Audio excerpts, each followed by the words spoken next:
Yuri with the GT Coalition. So today we're actually going to be doing a updated bike check on my 2013 GT Sensor comp. As you can tell, compared to the last bike check, it's undergone quite a lot of changes. So I'll talk about them from front to back, because the latest update I've done is replaced out the entire drivetrain. So let's start up front. So here, I love Kustom Caps. Dan over there, he does a great job. These are actually kind of my, I used to have a Volvo, and it had these moose stickers, which I absolutely loved. Then I unfortunately had to get rid of the car, but I wanted something kind of like the prancing moose, so I thought I would get I asked Dan if he could do this, Dan over at Kustom Caps, if he could get me or make me some prancing moose bar end caps, and yeah, he was totally okay with it. Made these for me, these bar end plugs, and I just love them. They're really good.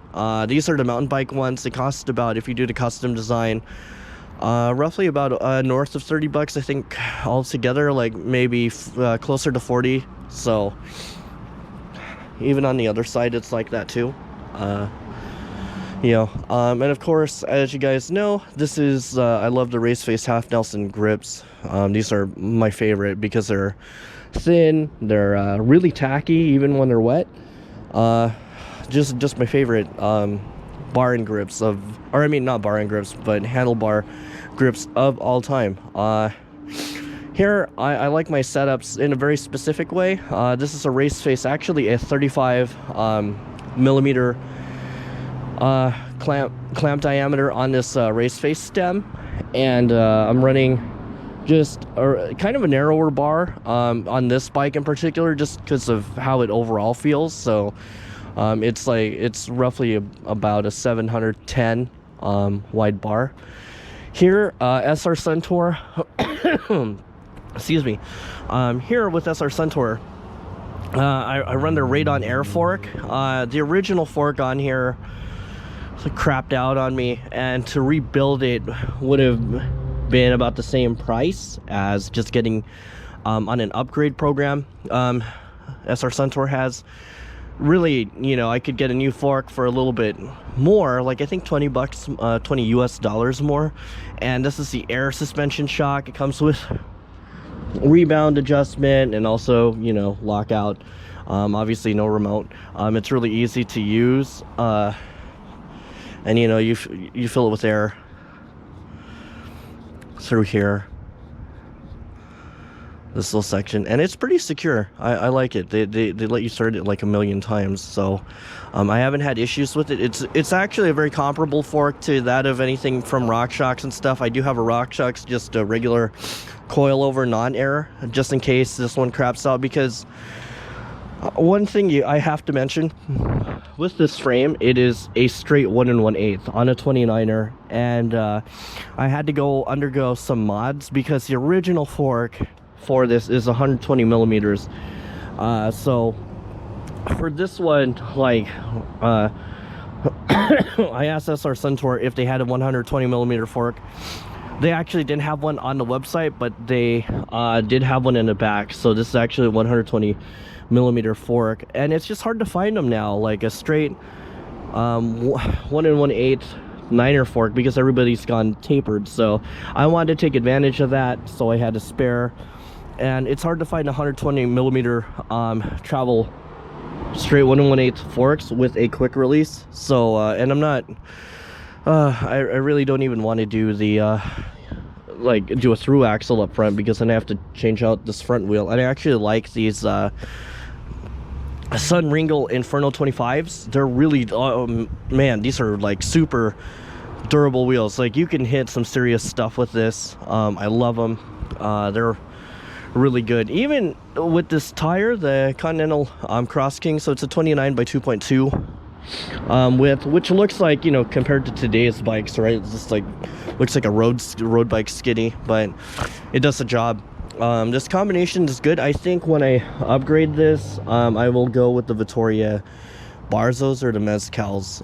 It depends. I'm testing out the Mezcals and the Barzos, see which ones I will like for Pacific Northwest weather, because out in Washington especially now if you can look at the dirt, it's wet. You know, we have a lot of roots and stuff. I just want something that will hold traction, like just kind of a good all-around general tire.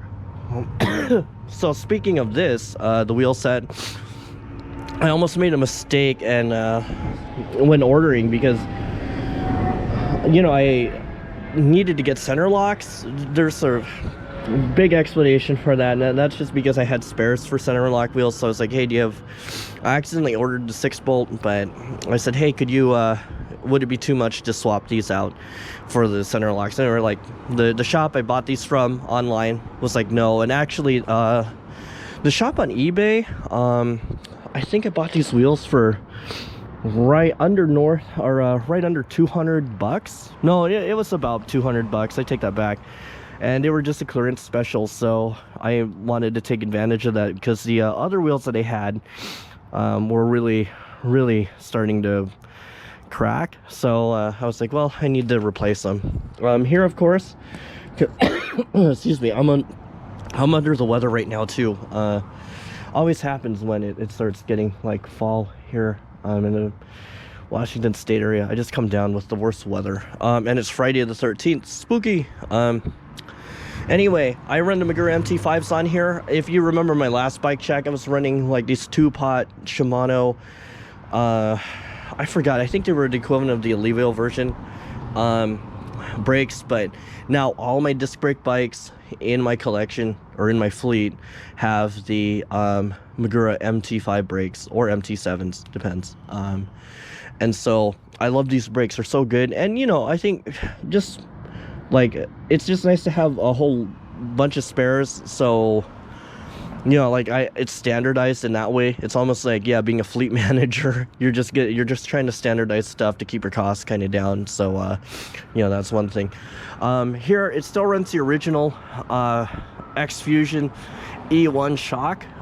You know, it's super simple, and it hasn't given me issues. You know, you just service the air can, like nothing special. Rebound adjustment here, you know, and it does good. I took it off this I took it off this ridiculous drop and popped the ring off, so I will take care of that. Here, I haven't had issues with this dog bone. I actually really am impressed with this bike, because it hasn't fractured as many miles and as much hard riding I've done.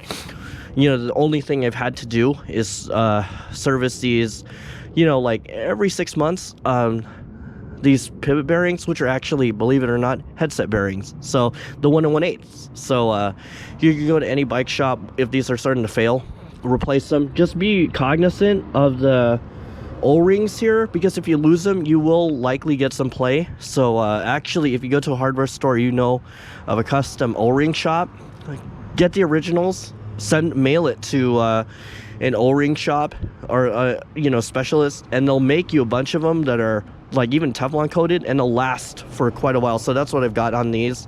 It will cost you a pretty penny, like you know, but if you love the bike, it's something that you're gonna hang on to for years, like me. It's worth it. Like I mean, I love this bike. I've won quite a few cross-country championships. Last race I ever won was an XC championship on this bike in 2013. Yeah, about that.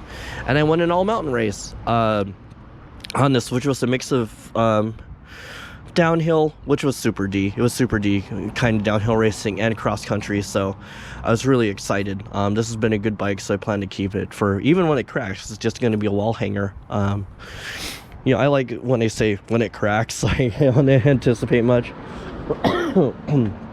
Excuse me.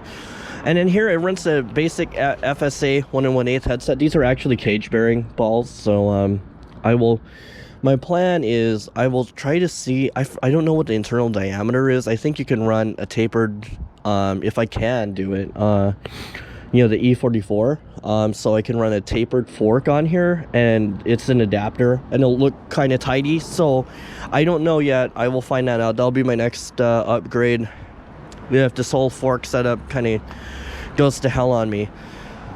Here, oh, I should mention, this is a size medium frame. I'm 5'6", you know, and some change, but closer to 5.7, but whatever, we're splitting hairs here. And it's a pretty good set. Like, it's a great setup for a bike.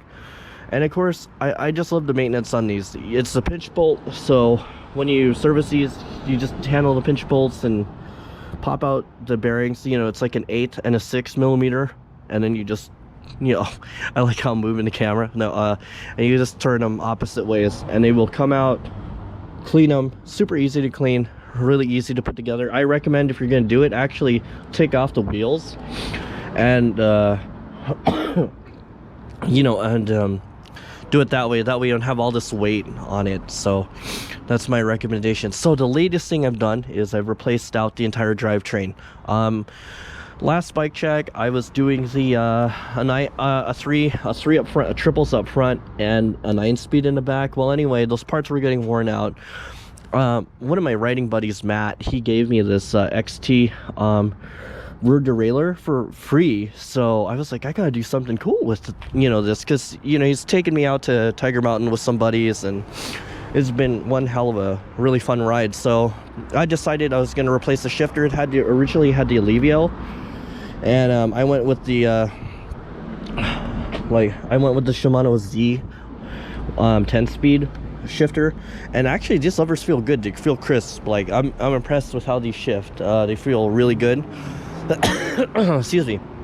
And so it's a 10-speed. I went with a 1x setup up front. This is a 34 tooth. You know, just because I like a little more teeth up front on the chainring.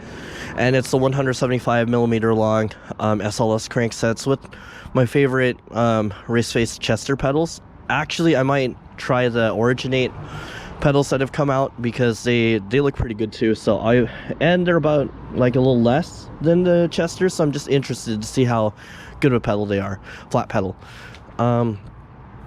So I tried doing this myself, and it was pretty rough. So one of the big issues that I did have is, like, I had a lot of trouble working the, like, I tried just doing this. I didn't know about the GoatLink system at all. And so what happened is this would not shift into this 42 tooth, and it was really rough. Like, you try to pop it in excuse me, and it would not. You try to shift it in that gear, and these pulleys were just eating into this. So I brought it to the guys at GHY, and I was like, hey, I just need a second opinion.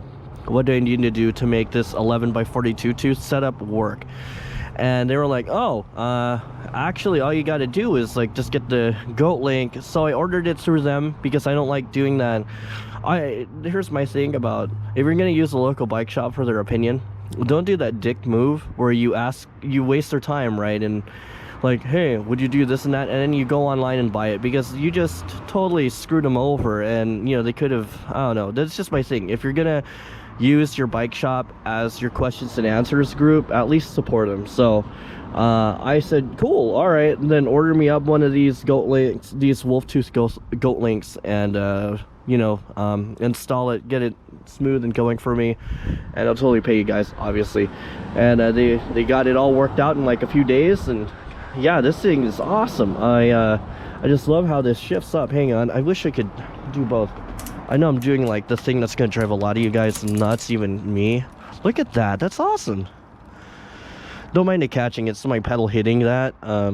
Just because I can't hang this on here, because this shock gets in the way, and it's a long story, but it's just a pain, so I just hang it off of the seat. Oh, actually, speaking of saddles, this is a WTB Silverado saddle. GT has a lot of the, you know, equips their bikes with these. I think now the fabric saddles, just because, you know, they're kind of owned by the same conglomeration, but I think for the most part it's just WTB stuff. Excuse me, sorry. And then here I run the dropper post. It's a budget dropper post, so it's the KS E10 Integra. So or no, it's not, it's just the KS E10. So a dropper post, and it's not integrated. It's got this cable externally mounted, because there's no internal routing through here to make that magic happen. So, and the lever, You guys are probably wondering why I have my lever like this, because I know that's not like how the instruction manual says you need to set it up. And it's actually just because when it's raining or something, like sometimes it's just a pain for me, so because things get slippery, so I just prefer to do my palm into it and get it over with, and that's why I actually have it positioned this way. Plus, when I'm doing certain tricks like turn bars or whatever, I didn't like the other position with the noodle, because then it really puts a lot of strain into it, so I did it this way so I could do tricks easier. So because I'm a badass. No, I'm kidding, it's not true. I just can't. Well, I mean, the trick stuff is true, but I'm not like Sam Pilgrim or something. My hero. No, I'm kidding. And well, he's cool. Anyway, here, just a custom, like, this bike does run inner tubes. I don't have many bikes that run tubeless. I say I only have 2, but you know, and actually they're both sensors, so it's just interesting. Anyway, yeah, I just took a tube, got some zip ties, just did a wrap around. I didn't even have to use hairspray or anything. It's just straight, like, wrap that thing really tight with an old 29er inner tube, cut it to size, and then zip tie them, and then file them down so they don't cut your finger, you know, on the parts that are like, ow, hurts. So you know, overall, I kind of I'm just happy this has a water bottle cage. It just sucks it's always on the part where it's gonna get splash up here, so it kind of sucks, but it is what it is. Other than that, thanks for hanging out with me. You know, it's kind of a cool little chit chat. You know, if you have any questions, feel free to ask me. More than happy to answer them for you. And again, thanks for watching. All right, see you guys. Bye.